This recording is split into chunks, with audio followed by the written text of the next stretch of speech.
away from everyone. We missed doing this last week, but we're happy to be back tonight, today, wherever you are, tonight, today, whatever it is. Do Um, you think we're like the bad penny, Al? We keep turning up. we do.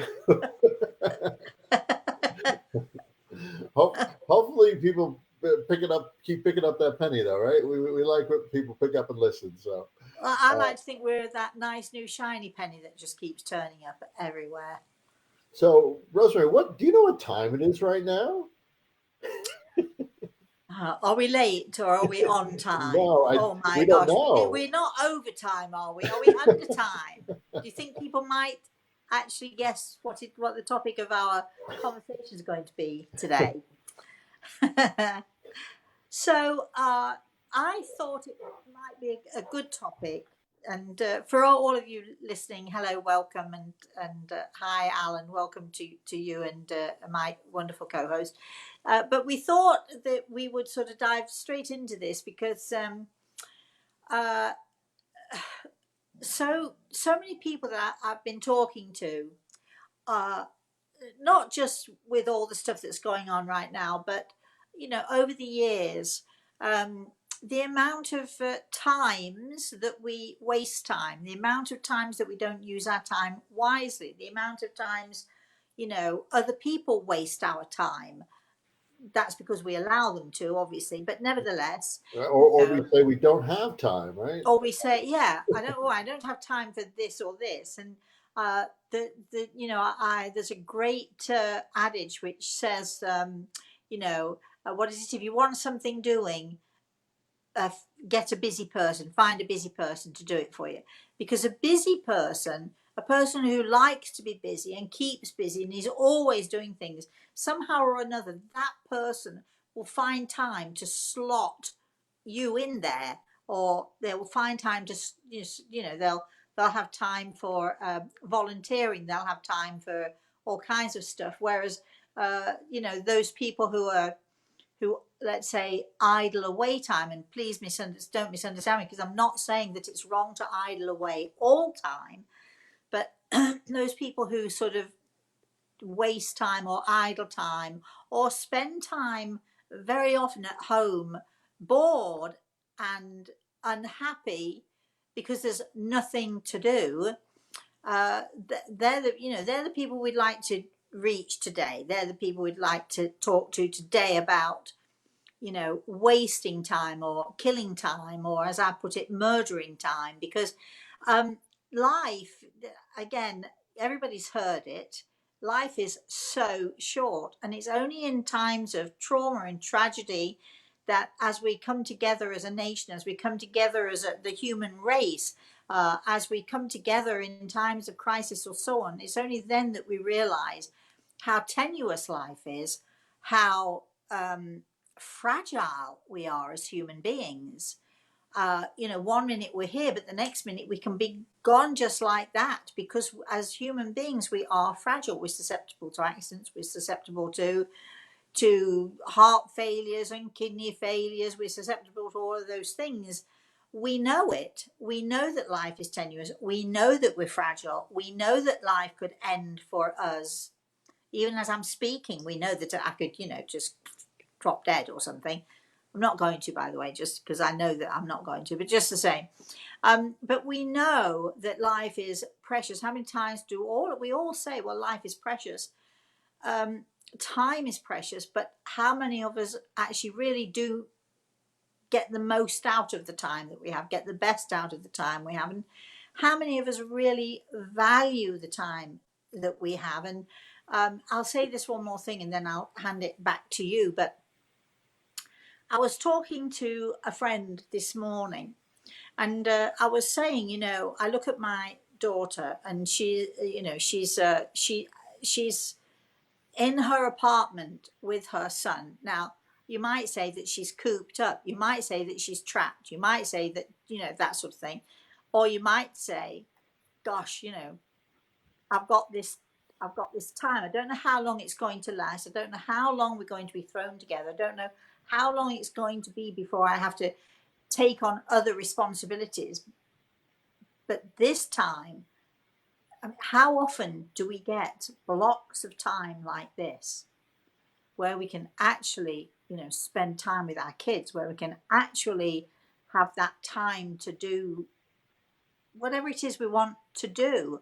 And, I say to my daughter, value the time that you have, appreciate the time that you have, because it's rare and it's unlikely that you're ever going to get this amount of time Yeah. in a block. It's unlikely you're ever again going to get this amount of time to spend with your son. So, so many people are And saying, that's accurate. I mean, that's not yeah, that's a no, I'm not. because even with Yeah, summer, even because people could say, wait, no, could that be true? That even with like it's true. summertime, if you Yeah. spend time with, it's not as long as this. Summertime is No, a couple months, and in summertime, your kids are out playing. They're with other kids. They're with other kids' parents. They're in the swimming pool. They're doing sports. They're not actually with you for that whole summer, that whole day long stuff. Um, when my daughter was a baby, I was very sick before I had her, and when I had her, I was very very weak in many ways. So there were blocks of time, days at a time, where I would be able to spend that time just with her. She was walking early, she was talking early, she was really bright, she was a very smart kid, she was well advanced in many of the things that she was talking full sentences by the time before she was a year old. People think I'm exaggerating, but I do have recordings of her, and people are saying to her, Samantha, how old are you? And, my name is Samantha Jane, and I am 1 year old. And she sort of is less than a year old. She's doing, and all because we had this time that that I just wanted to be with her, and she had no choice in the matter. So that was that.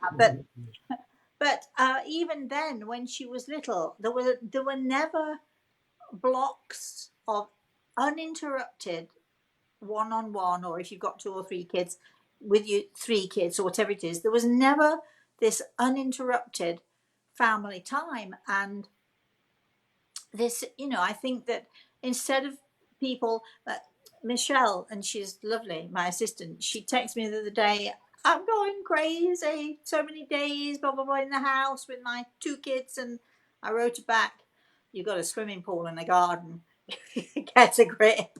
And so many things you can do out there.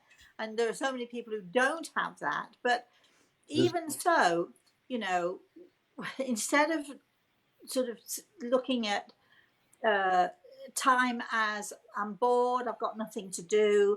I mean, what is that, Al? What do you think that is when people say, I've got nothing to do? Because I can never imagine having having nothing to do. nothing to do and being bored. I can imagine having nothing to do. I'm going to watch a movie. Yeah, I'm going to read a book. Yay.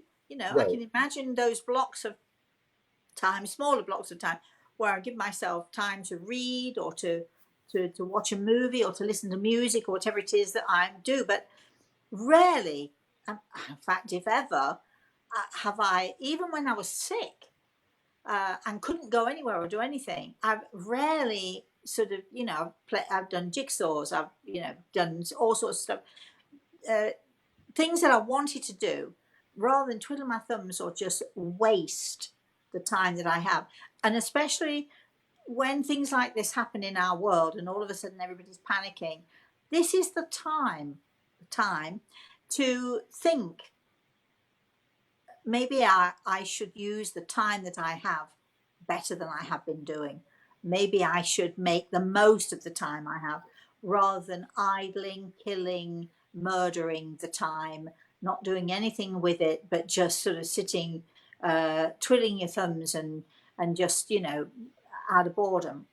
Oh, So, said enough. Go ahead. one of the things that kept coming up in my mind, well, two things actually. One is people actually have more time now than they probably ever, not just time with their families or friends or loved ones or whoever they want to have time with. Just taking away like the commute, for example, that most people have. The Yeah. the wasted time driving to the market back and forth and to three different stores that you don't necessarily have to go to, all of that time is now extra time. And everybody always says, "Oh, if the days were just a little bit longer." Well, Guess what? they kind of are now, right? Yeah. and, Yeah. and the other and the other thing I thought of is when people go on vacations, and many people have gone to like Disney World or Disneyland or those kind of theme parks where your vacation is kind of jam packed with stuff. And the reason it's jam packed with stuff is because you want to maximize the time you have within that week or that 2 weeks or whatever it is. That's right. So at certain stages in life, like a vacation, you, people are very aware and sometimes over aware because they're jamming too many things in, right? But it's Right. kind of a little mini lesson, right? That you maximize your time on vacation, and sometimes you do it too much, and you don't leave yourself free time to do whatever you want. But so people have the ability or capability to do it, but only But when in again, certain it's instances. again, Yeah, it's attitude. It's you look at it. You can look at it one way. You choose to look at it. I'm trapped. I've got nothing to do. The kids are driving me crazy. Wow, I'm trapped. Look at the fun we can have. Finally, I've got time with my kids. I don't have to go out to work. I don't even have to get dressed. I don't have to put makeup on. I can, here we go. I've got this time. And, I mean, yesterday, I sort of, I'm a writer, I'm a writer. I'm a writer of stories and I'm a storyteller. And when my daughter was little, we would read books sometimes, but mostly I would make up stories, and it would always be, Mama, can you tell me a story? And I never thought to even write them down, but we had some amazing stories, and I do the same thing with Reese. But if I'm sort of having a night where I've got a bit of insomnia and I can't sleep, and it's 3 a.m, I'll just get up and I'll write. Now, often that's the way I've written my books, and that's often when stuff comes to you. But there are times when especially since Reese has been around, I've written sort of short stories. My short stories always have him in there somewhere. And I just wrote a great story for him today. It took me all of about an hour and a half. I'm just really quick with stories. It's not particularly a talent. It's just, some people can do it, some people can't. But I didn't want to put his name in there because the last couple of stories I've written, he sort of enters a story in somewhere or another. But in this one, it's about two kittens, two brothers, and one who always is smiling and the other one who's always frowning and so on. Anyway, and so, but wanting to include him, all of a sudden this little boy with blonde hair and green eyes peeks out from a tree. Well, I'm not saying this is Reese, but Reese does have blonde hair and green eyes. I mean, and what I'm saying, even if you can't write, even if you've never done it before, have a go. Just have a go at it. There are so many things out there, and it's about your attitude. I'm going to sit here bored, or I'm going to sit here and make the most of it. And so I've been, it's a bit of a break for Samantha. But Reese will tried to call me twice this morning. I was on our show this morning, and the phone kept going, and it was him trying to call me. He wanted his story time. So I thought, oh gosh, I've read him all the stories I've got. I'll do another one. So I did another one. It took me an hour and a half, and then I read it to him tonight. I mean, you don't have that time. We have that time because he's not tired from school. Because when he goes to school, he comes home and he has to do his half an hour to an hour of reading. He has to do his piano practice. He has to do this and that, the other things that he has to do. But now it's there. It's all in the day, and so I've got these little blocks of time where it's just him and me. And I say to him, if you want me to tell you a story, you're going to have to sit quietly. And he totally sits and he listens, and he giggles and he loves the stories. We get involved. The only complaint I've had so far is the story I wrote today is it's not long enough. He says, Mosey, it's not long enough. But this is interacting with your children and your grandchildren. I mean, and we are so fortunate in this day and age because um, we've got all this technology. I mean, the fact that which could be good, and bad in certain yeah, ways. but But with my oldest son, Lucas, the other day he was on his computer, which he's on a lot. So he said to me, Dad, yeah, I'm kind of going a little stir crazy. I said, Lucas, you wanna he wanted to create a work table. I said, go create your work table. Go in the garage and create your work table. I said, there are a lot of projects we could do around the house. Do projects around the house. I said, you could either sit there idle and complain and say, oh my complain I'm God, I'm going going stir so crazy. crazy, or you could take it as an opportunity. I mean, even here in Colorado, you could start planting things. We're coming up on spring. You can go outside. You can do a whole bunch of different projects outside or inside, and we're lucky enough. And if you're not lucky enough to get outside, I'm sure anybody could reorganize the cabinets or whatever. Like we were saying last week, there's always something you can do. But it's again about that attitude of saying, I I'm don't. either or Yeah, I'm either stuck here or poof, or great, we're stuck here, right. And right? now we have special time with our families. We have time The to. same Yeah, words, different, completely different attitudes. right. And there are a lot of people who say to me, oh well, it's easy for you because, and then they come up with a list of it's no easier for me than it is for anybody else. That's right. I You just can say, "Hey, I'm lonely," or "I'm like I have nothing to do because I have friends." But there are things you could say. you know that song, what is it, I've got nothing to do and nowhere to go. I can't remember the rest of it, but yeah, I mean, look, I'm going to say, well, in these times, I'm going to say almost 100% on my own. Uh, no, I have no neighbors. Yeah, Uh, I didn't want to fill in. I didn't want to make sure you wanted to go there. So go ahead. what do you mean? As far as talking about your situation, I know you have before, so you're good. But yeah, Yeah, I don't care. You know, um, and I mean, I talk to my daughter and my grandson 2 or 3 times a day, but still, it's only for sort of really snippets of time. And you know, even when these times aren't like this, I'm a good 70 to 80% of the time I am on my own. People don't invite me or rarely invite me because everybody's got this idea that I'm busy. Well, I think that's why they don't invite me. Maybe they just don't invite me anyway because they don't like me. Maybe they don't want me to come out with them. But I think people, because I do work and I am always doing things, a lot of people think, oh, she's too busy. Or a lot of people think, oh, she won't want to be with me, sort of thing. And, I find it strange. In England, it is not like that.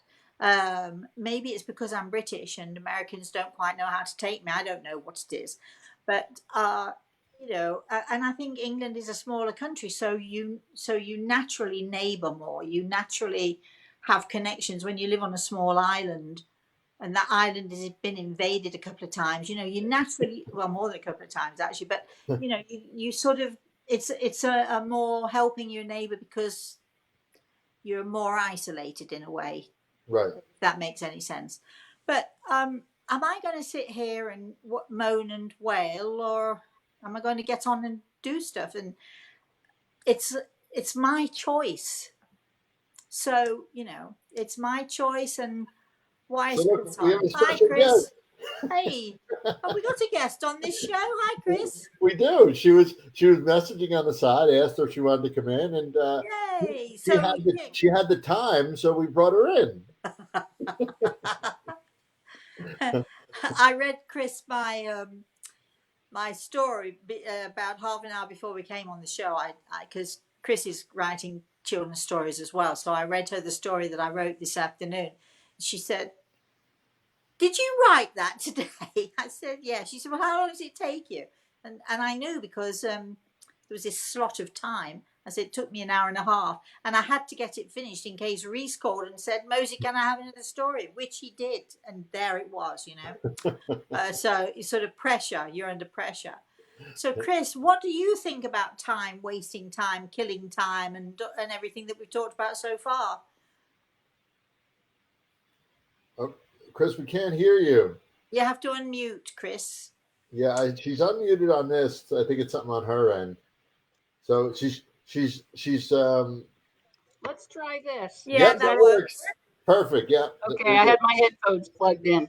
Yeah. Well, I would say just hold on. Look, you're everybody. dead on with exactly everything you're saying, because everyone has 24 hours in a day.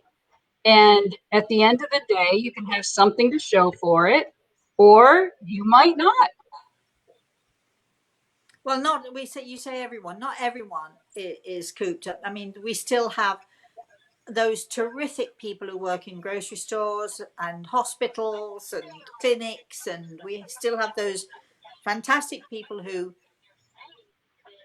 do put Rosemary, themselves. I think she was saying that everybody has 24 hours in a day. I don't know if you heard or not. Yeah, she didn't. She wasn't mentioning. I don't think she was mentioning. Not 24 hours of leisure in a day. Oh, sorry, Chris. Carry on. I can hear someone's TV going on in the background, Chris. If that's yours, you need to switch it off. Just saying. Chris, she's still there? Oh, we lost her.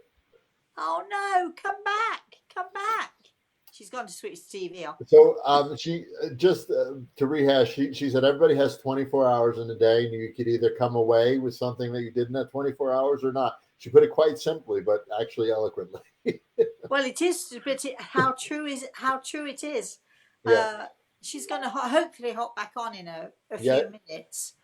She's repeating on her, so let's see. She might not, but okay. Okay. So I mean, you know, so people are on their own. A lot of people are on their own. I could say till I'm blue in the face, if you know someone who's on their own, call them, text them, write them a letter, anything at all. You don't even have to go knock on the door and visit. All you have to do is call or text, or, you know, that we've got how many at one time. We only had Skype that was sort of a camera face to face. Then we had FaceTime. Now we've got Messenger. We've got everybody. I mean, you name it, you click a button and you're connected. I mean, know. You can tell. We won't say what name out loud, but you can tell that certain someone to call another person, and you have them on video right away, right? Like, it's really, really easy. It's amazing. It's amazing. Rosemary, I'm as we're on this call, right before I got on the call, and I'm telling you, I think I've done this more in the last 3 weeks than I've done in the last year or two. I smell. We made homemade pizza, and Lucas came down and finished it off and put it into the oven. And as I'm talking, the smell is kind of wallowing in here, and it just reminds me, like we have made food together so many times in the last few weeks that that does not exist if not for the situation we're in now, right? So, and I can say the same for Samantha and Reese. Samantha called me yesterday or the day before it was, and she said, Reese and I, because we all love the cooking show, and very often when the British Baking Show's on, Reese sits on his sofa. I'm on my iPad with him, talking to him. He puts me so I'm facing the TV, and Samantha's there, and the three of us watch the British Baking Show together. And I can't see, because of the glare, I can't see the TV, but I don't tell him that. But we have these conversations, and, you know, he's sort of really, and I like that person, and, oh, that looks good. Can you make that, Mosey? Or trying to get Chris back in. Here she goes. There she is.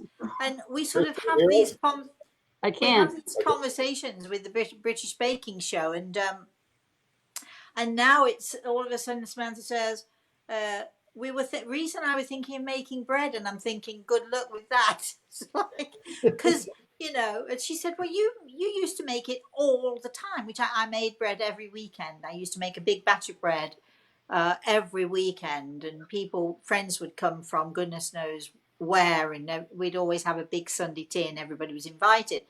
But she doesn't have yeast. She doesn't have strong flour. So I said to her, well, what about making flatbread? Because you really don't need any of that stuff. Make Right. flatbread. Do you know what she said to me? She said, can you send me the recipe? And I said, well, you've got the cookbook. There are recipes in my cookbook for flatbread, but Google it. Go online and write in. But that's not your recipe, Rose. But she wants your recipe. But I mean, or go on YouTube. There are a trillion, ways. But if just to everybody out there, if you can't cook or you've never tried or you're a bit afraid, YouTube it. It will take you Or if you have if you have Alexa, she even does the recipes every day for you. You can look at the I know, and all you have to do, she talks, she writes through it. So, and we don't want to hear, I don't have this ingredient or that. Yeah. You could do any recipe. Again, it's Samantha, I want to make bread, but I don't have. Well, do you have strong flour? No. Do you have yeast? No. So, all right, you want to make bread. There are a variety of breads, sourdoughs and things. There are a variety of different breads you can make without any of that. But flatbreads, all you need is, all-purpose flour and something, yogurt, or you can use, sour cream or something like that. And, you really don't need a lot to make flatbread. And it's great. Why not do it? And if you've never tried before, you never know. You even if you've got a teeny kitchen, and you saw my daughter's kitchen, it's teeny. Have a go. Chris was telling me today, you're doing all sorts of things with food, aren't you? Using up leftovers. And what did you have today, Chris? Potatoes. Absolutely. Cold potatoes and Brussels sprouts and like a big hash in a pan. Yeah. Well, I was more interested in the British term that you were using for your mashed potatoes and the greens. Bubble and squeak. Yeah, I'm like, where did that kind of a name come from? Al, have you ever heard of bubble and squeak? No, I have not. It's really, honestly, it's the leftover stuff from your Sunday lunch, because in England we most of us have a roast Sunday lunch. Probably not anymore, but we used to. And Yorkshire puddings and that sort of thing. And so you'd always have leftover mashed potatoes, and you'd always have perhaps a few leftover greens or Brussels sprouts or something. And you'd sort of chop them all in, or you'd mix the potato and the Brussels and what have you in together. And you might chop in a bit of Yorkshire pud, or you might chop it up into pieces, put that in, or you might, who knows what you've got anyway left over. The correct bubble and squeak is mashed potatoes and cabbage or Brussels sprouts chopped up, and you do it all up together, and you throw it in a frying pan, and you cook it through, and it bubbles and it squeaks because of the green and the potatoes. But anyway, let's not get too literal, as I said, Chris. But that's okay, because we're in the time of bubble and squeak, right? You do that with anything you have in the cupboard or the fridge. Yeah, exactly. But the idea, of course, to make a good bubble and squeak, you've got to have it brown in the pan, and then you scrape it off the bottom of the pan and turn it over, and you brown the other side, and then you just have it with ketchup, or you can put chopped corned beef in, or anything you like in there. You just put anything in. Bubble and squeak, it's one of the favorite meals. But you see, you can, this is about time. Let's get back to time and the things that we can do with time, and killing time, wasting time. I think, to be fair, I think the three of us, we're those soul signs who really, we like to use our time, and we like plans, and we like to organize things and make plans. I don't think there's ever a time, Al, where you've got nothing to do. and the same with Chris, and the same with me. If I have that time with nothing to do, I'll sit down with a good book. To me, that's not wasting time. It's not idling, and it's not killing time. It's enjoying the time I have to sort of to read and just to enjoy. So what do you think, Chris, about, let's say, time wasters? Well, just as you said what you were saying, I think to myself, there's a term, respite for yourself, which is, what is that, sort of re-spiriting, if you will? It's re-energizing, What's respite. oh, respite. Sorry, you're the American and the The British. American British thing, right? But Yeah, I think about when you're a child, right? And you're doodling in your books, you're coloring, you're painting, your imagination's going, you're dreaming things up, you're inventing things. I think we as a people at large don't take enough time to connect with that part of ourselves. And that's where all the good stuff happens in the world anyway. I think respite, if I'm correct, with the correct language, having a respite means you stop doing something there, and you take a break from it, and you do something else, or you take a break, you go for a walk, or you read a book, or you watch a movie or something. A respite is something that you take from something that you are focused on and concentrating on, and let's just take a break from this. But yeah, I think that people need to. We are in this time at the moment where we've got this massive respite. Oh, bad, bad, bad. Al, you are so bad. Is that your pizza? Yes, that's the homemade pizza. Are you going to eat it, aren't you, as we're I talking? won't. I'll resist eating it on air, but it looks really good. Could I, you can take a bite. Could maybe you could send us the recipe? But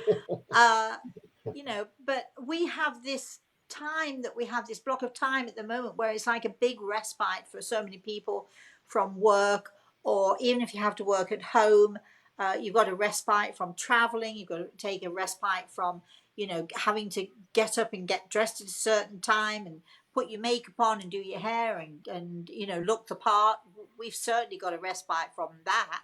Yeah. And usually a respite means something. It's something good. It's something that we do that's it's a good thing. It's a good thing to have, and it's also necessary to have. Chris, We have that from everyday life right now. We have a complete respite. That's what I'm saying. We're in this big respite period. Yeah. Yeah. Do we, Al? I'd like to hear more from Chris, but do we have any comments or anybody? So we have a comment from this woman named Chris. She says people have lost touch with themselves. People don't have hobbies anymore. They want others to entertain them. So now they are lost, and that's very true, right? They're kind of trying to find themselves, right? They don't know what to do they? Yeah. And then what she mentioned before, when she got kind of cut off, we all have the same 24 hours in a day. Some people have something to show for it. Some will have something to complain about and ask the question, which one do you want to be? And that's great. We said how simple but well eloquent it was after you dropped off and came back on, Chris. Yeah, we did say you were simply elegant, is what we. Well, that's what I'm saying now, anyway. Yeah, go ahead, Al. Wendy says hi, everyone. Gabriella says ciao.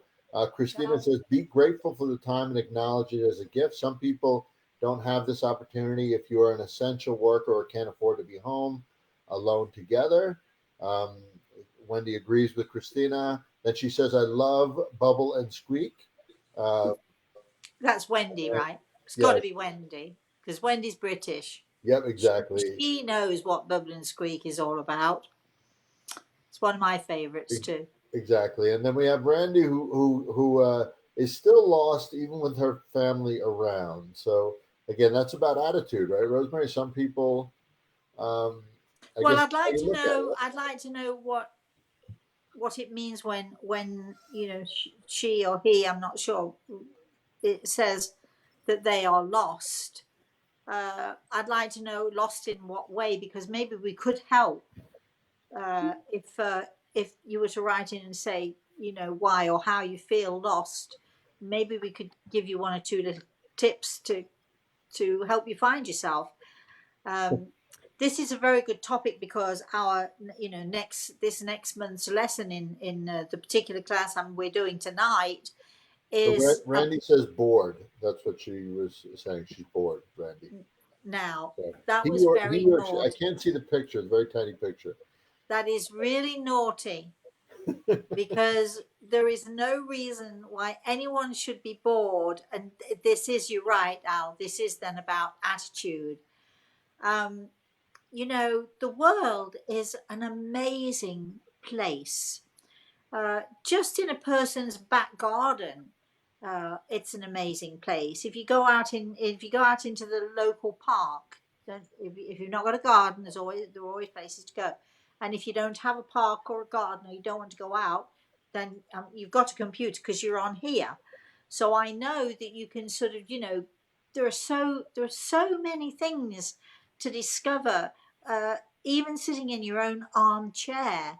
Uh, you know, uh, there are some, Reese was doing something at school, an after school program, which had to do with animals, unusual animals around the world, and he was fascinated with that. And you start exploring. Don't. There's no need for anyone to be bored, and you can enhance your mind and you can enhance your knowledge just by try something that you've never tried before. Go in the kitchen, get Rosemary, cracking on. my son, my oldest son, he picked up. We had an old guitar, and in just a couple of weeks, he's getting pretty good on the guitar just by watching YouTube videos. Yeah, That's excellent. yeah. So there's always something. Well, sometimes though, people become. Let's be fair. People do become so despondent because perhaps there's no one around, or perhaps everybody's around. You can feel alone in a room full of people. That's happened to me. I'm sure it's happened to all of you. You can feel very alone in a room full of people. Everybody else seems to be connected. And I can remember, I think I've told this story before, going to a busy swimming pool once, and I felt so lonely because I seemed to be the only one without anyone else.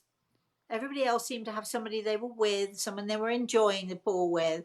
I was on my own, and there was so much noise, and people were laughing and enjoying themselves, and I just felt so out of it. The truth of the matter is, I'm sure I wasn't the only person there by themselves, but still, sometimes you can get down and you can get despondent, and you can start to think of yourself as, if you don't have much self worth or so on. But those are the times when, if you really work at it, you grit your teeth and you say, no, I'm not going to be like this.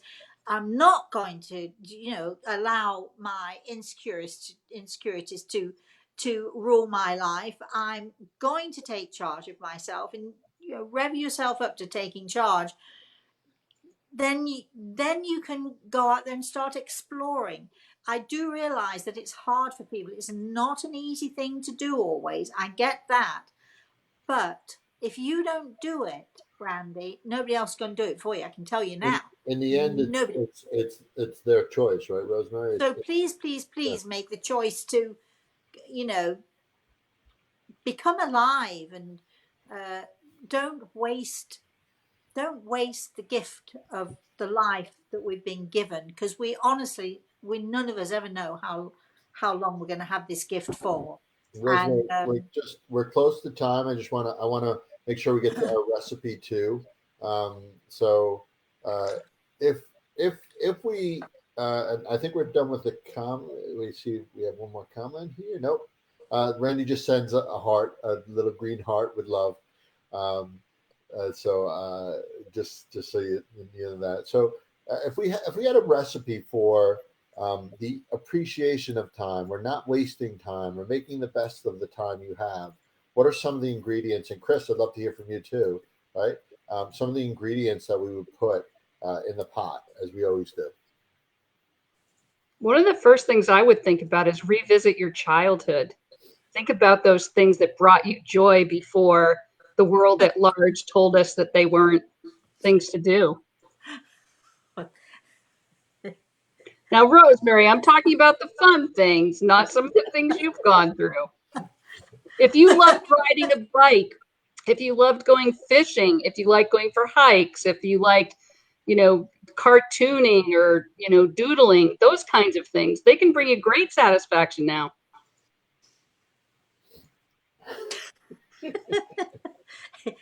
You know,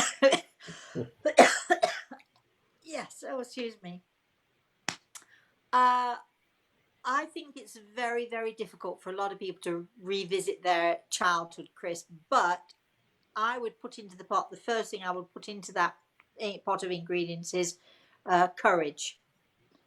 So find, if you can, the courage or the determination. You need courage and you need determination to be the best that you can be. You need to acknowledge that you actually have to look in the mirror and acknowledge that your time on this earth is short, for many of us shorter than others.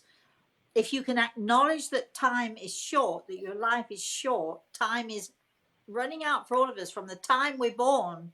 With time is moving, and if we can have determination, have the courage and the determination, and the ability to say, to realize we do not have much time left.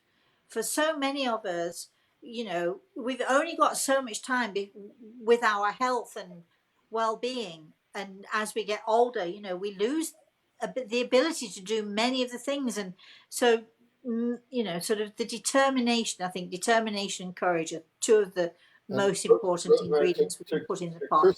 To Chris's point, whether it's your childhood or other things.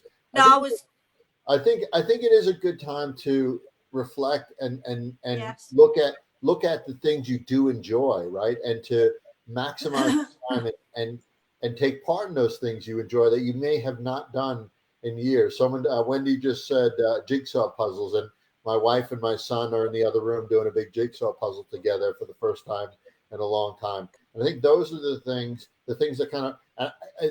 A friend of mine used to work in a grocery store, and she said every time there was a major event, the first shelves to disappear were the baking shelves, right? And the baking shelves disappear because it makes you have that home feeling, that warm, comfortable feeling. And this is really that's so true. That's so true. So it's a good time to just say, hey, what makes me feel warm and special and nice, and reflect on those and give yourself the time to do that kind of stuff. Have the courage to be the best that you can be, and have the courage to enjoy, and despite the stuff that is going on that we don't like, determination to overcome. The song "We Shall Overcome, We Shall Overcome." That I think it's a soccer song actually, and everybody sings it, and we shall overcome. And we learned in England, not that I was born during the war, but the attitude of we will overcome. It is a very British thing.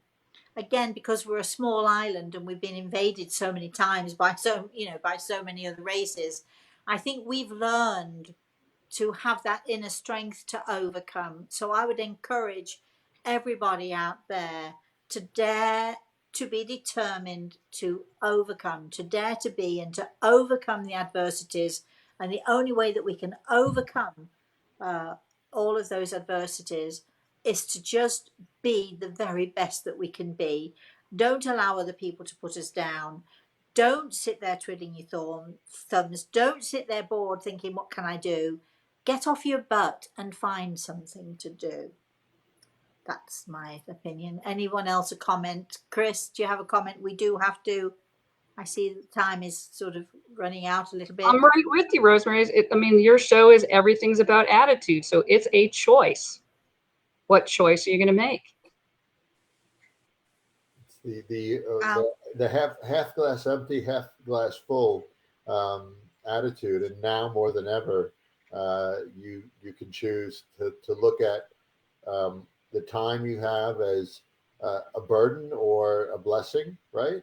And I think that's the biggest piece that people have to understand. It is their choice on how you look at it, and it is a choice in attitude. That's the bottom line. You know, many years ago, I was in Italy and I was doing a workshop, and there was a man in the audience who'd lost his son, and I was talking to everyone about attitude, and I was talking about are you a glass half empty kind of person? Are you a glass half full kind of person? And this man stood up and he said, "My glass is empty." And it was such a sad moment, and there was a sadness that overcame the room, because this man was devastated. He'd lost his son and he just couldn't climb out of that depression. And then later on in this same workshop, I went to a lady in the audience because I just wanted to give her a message, and I knew that I had to bring her out to the front of the class, and she was sitting there. I had her sitting there, and she'd lost 2 children. So we have the man who, and I'm not saying she was better than him, or no, I'm not saying that, because everybody handles things in their own way. But her attitude was so completely different to his. She lost 2 children. He'd lost 1 child. He was so steeped in the misery and the grief, he couldn't see beyond. And no matter how much we tried to help him, he actually didn't want to see beyond. And I think that's the trick with a lot of people. You've got to want to use your time well. You've got to want to value life. You've got to want to climb out. Otherwise, you just, what you're going to do, sit there and feel sorry for yourself. But a lot of people simply want to do that. And then there are a lot of people who don't know how to climb out. But this lady had lost 2 children. And this one was so inspiring, because she said, "I like to think that even though I've lost my 2 children," she'd lost them very recently, "I like to think that, my glass is full to overflowing, because I had these so many years with these children, the joy and the love that they gave to me. No matter that I'm grieving, no one can ever take away the joy and the love of the time that I had with these 2 children who gave me so much." So, you've got, the person who decides, no, I'm done. And you've got the person who says, "Wow, look what I had." And, if you can be positive when you've lost. And I also had another person on a TV show in the audience. He had lost all of his children, 3 children, and his wife. At different times, his daughter died of cancer. 1 son was killed in an accident. Another son died of some illness, and his wife died of cancer. And they were all young, and he was not an old man. And he sat in that audience and told us his story. The amazing thing was that he actually got off his butt, got himself dressed and shaved, and came and sat in that audience. He made the effort. He was one of the fortunate ones. He did get messages from me, and so it was worth it. You just never know. If you sit at home and you just twiddle your thumbs and you waste time, you never know what is potentially out there for you. You never know who you're going to meet. You never know who you're going to get in touch with. You never know what's around the corner if you don't step out and look around the corner. So, I think that's a good place to leave it. Yeah. You have to show up, right, Rosemary? If you don't show up, you don't show up. And I did. What? You did. Yeah, yay. If you don't show up for life, it'll whiz past you, and you'll be in your 90s saying, "Oh, what was that about then?" So, The Rosemary, amount of people in the spirit world I talk to who say, "I should have, I wish I had."